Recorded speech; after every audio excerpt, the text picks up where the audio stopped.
Selamat malam kembali. Selamat datang di Revolvere Channel. Merdeka.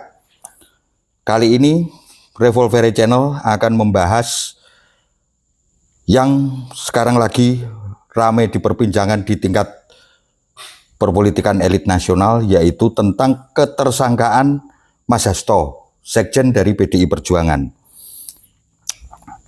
Jika KPK mengelak bahwa kasus Hasto itu bukan politisasi, marilah kita cermati uraian fakta-fakta berikut ini.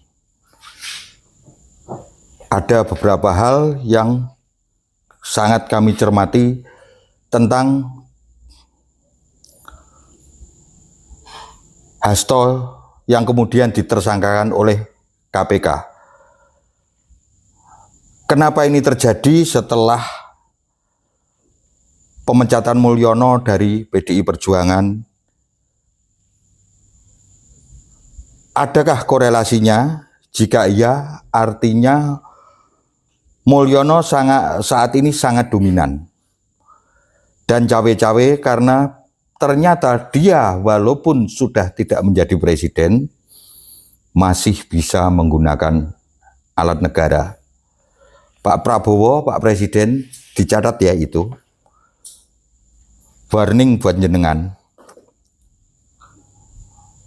Ataukah Anda tahu, tapi Anda pura-pura tidak tahu sebagai bagian dari balas budi waktu Pilpres kemarin, Pak?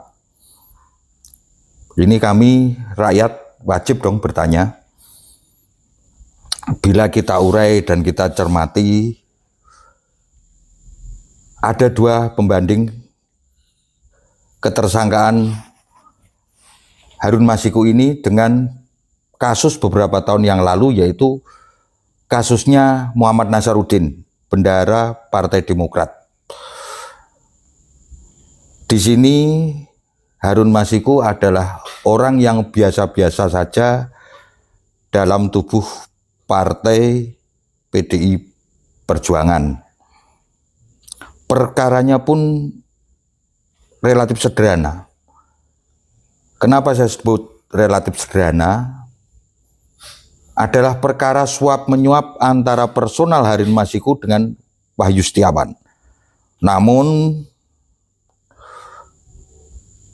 ini menjadi bagaimana ya, menurut saya selalu menjadi berita besar dan selalu diungkit-ungkit yang kemudian ujung-ujungnya menyeret sang sekjen PDI Perjuangan dan ujung-ujungnya menyeret institusi Partai PDI Perjuangan. Beritanya selalu menghebohkan. Si Harun ini kan berbeda ya dengan Nasaruddin. Kalau kemudian itu si Harun Masiku itu tokoh besar di Partai PDI Perjuangan, wajarlah kalau kemudian beritanya selalu viral dan menghebohkan. Lah ini si Harun kan hanya sekedar caleg dan kemudian dia menginginkan untuk diusulkan oleh partainya dan kemudian dia melobi ke KPU. Tidak ada orkestrasi besar seperti Nasaruddin waktu itu, di mana Nasaruddin waktu itu kemudian menyeret Angelina Sondakh, seorang anggota legislatif dan kebetulan kalau tidak salah seorang panitia anggaran di DPR RI. Kemudian menyeret lagi sang ketua umum Anas Urbaningrum. Andaikan si Harun itu dengan position seperti Nasaruddin, wajarlah kalau kemudian beritanya meluap-luap. Tentunya ini menjadi bahan pertanyaan bagi kami. Ada apa sih? Nah, kemudian M. Nasaruddin dalam waktu yang tidak relatif lama bisa tertangkap dan tertangkapnya pun di benua lain, yaitu di benua Amerika, tepatnya di kota Cartagena, negara Kolombia. Dalam perjalanannya pun Nasaruddin meliuk-liuk, melingkar-lingkar dari satu negara ke negara yang lain, kemudian melintasi 3 benua. Sebelum sampai Cartagena, Nasaruddin singgah dulu di Madrid, Spanyol. Itu pun KPK bisa menangkap loh. Artinya,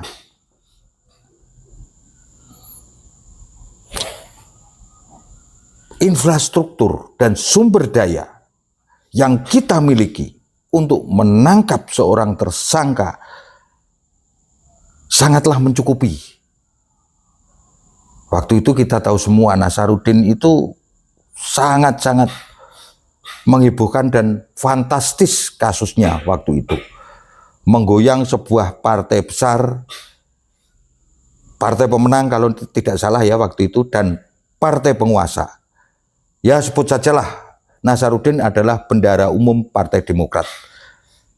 Dan Anas Urbaningrum waktu itu pun akhirnya terseret. Itu pun setelah si Nasaruddin tertangkap. Kemudian dia menggigit Anas Urbaningrum. Itu berbeda dengan Harun Masiku. Harun Masiku belum tertangkap.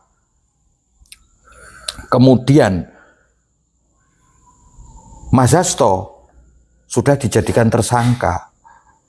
Logikanya bagaimana ya? Dalam persidangan Wahyu Setiawan, tidak satu pun menyeret Hasto Kristianto. Kemudian logikanya kan kalau Hasto Kristianto itu terseret, yang menggigit kan harusnya si Harun Masiku. Nah, dalam hal ini kemudian timbul pertanyaan dong, apakah Harun Masiku memang sengaja tidak ditangkap?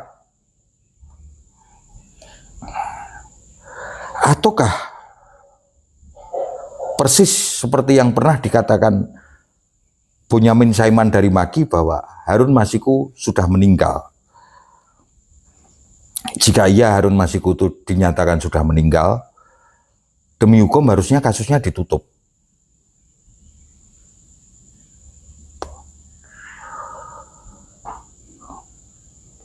Kembali lagi ya, ada maksud apa sih sebenarnya kasus Harun Masiku ini? Sekali lagi saya nyatakan, besar kemungkinan kasus ini dimainkan untuk kepentingan politik. Melihat fakta-fakta yang ada antara Harun Masiku yang orang biasa-biasa saja dalam tubuh Partai PDI Perjuangan, yang kemudian selama 4 tahun sampai hari ini tidak tertangkap, hampir 5 tahun, dibandingkan dengan M. Nasaruddin. Kita bisa kok memburu sampai di Kolombia. Kenapa sih? Apa sih susahnya nangkep Harun Masiku?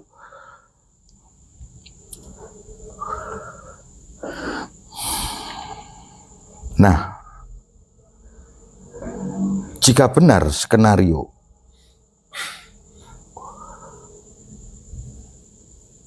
si Harun Masiku ini tidak ingin ditangkap lebih dahulu,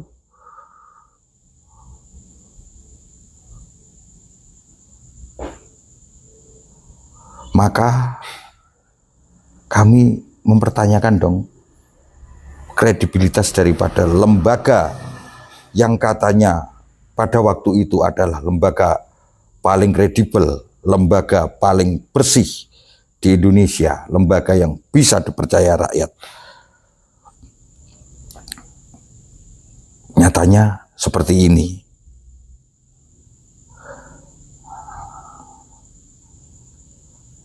Saya sarankan kembalilah kepada cita-cita awal berdirinya KPK. Sangat sayang sekali punya gedung yang terkenal dengan gedung merah putih. Harusnya KPK lepas dari kooptasi politik dan jangan masuk ke dalam ruang-ruang politik dan menjadi alat kekuasaan.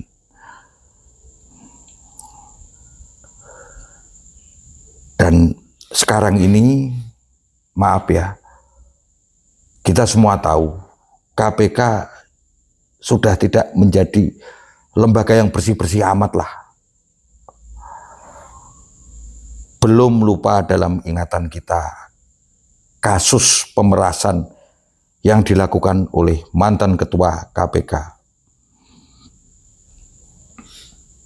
Firly Bahuri. Sangat memalukan.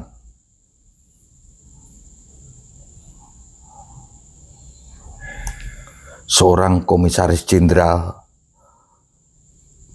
yang kemudian duduk menjadi ketua lembaga yang boleh dikatakan paling kredibel, ternyata melakukan tindakan yang memalukan dan kotor, melakukan pemerasan terhadap mantan Menteri Pertanian Syahrul Yassin Limpo.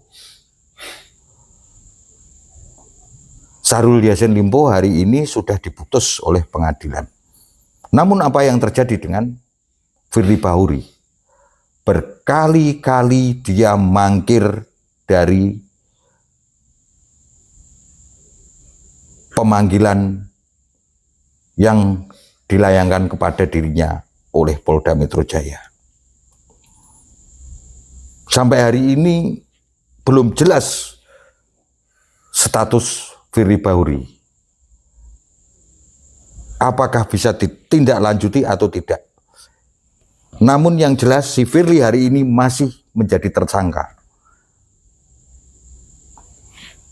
KPK, lembaga kepolisian, segeralah bertindak untuk kasus Firly.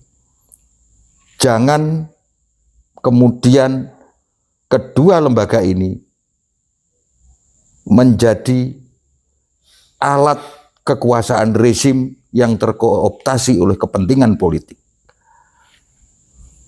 Sudah cukuplah kemarin ada Parcok.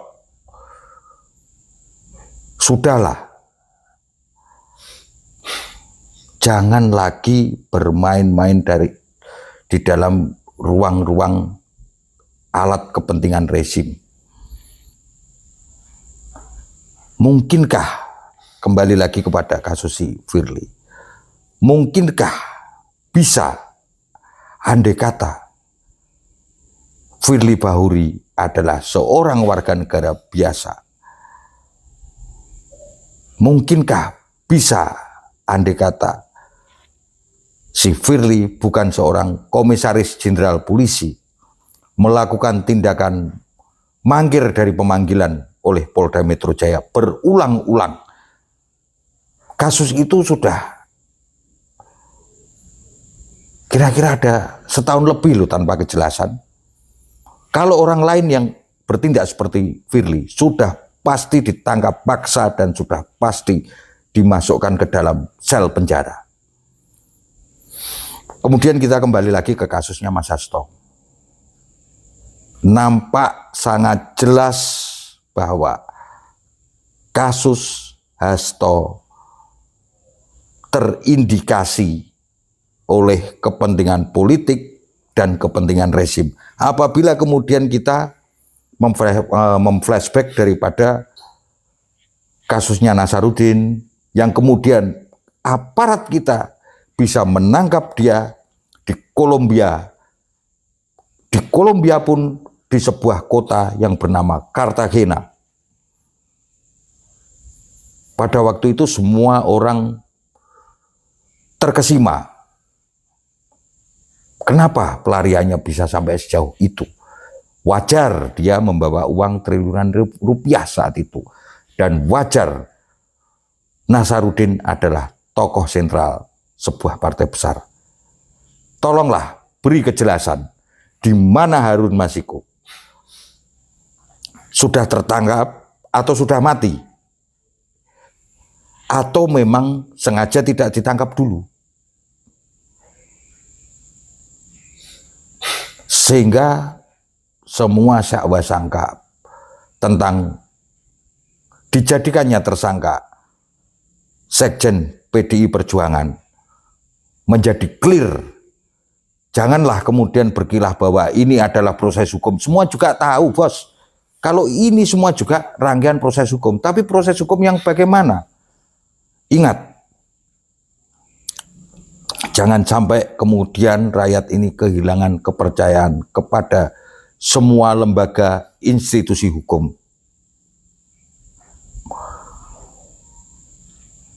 Ingat, penegakan hukum adalah panglima negara ini. Atas dasar hukum, maka kita semua merasa nyaman bernegara. Dan janganlah hukum dijadikan alat untuk kepentingan penguasa dan kepentingan rezim. Mohon KPK jelaskan kepada rakyat di mana Harun Masiku. Tangkaplah dia segera. Kemudian baru semua menjadi terang benderang. Kalau seperti ini caranya, bos, kami sudah tidak percaya lagi tentang keberadaan KPK. Sekian, salam kebangsaan. Merdeka!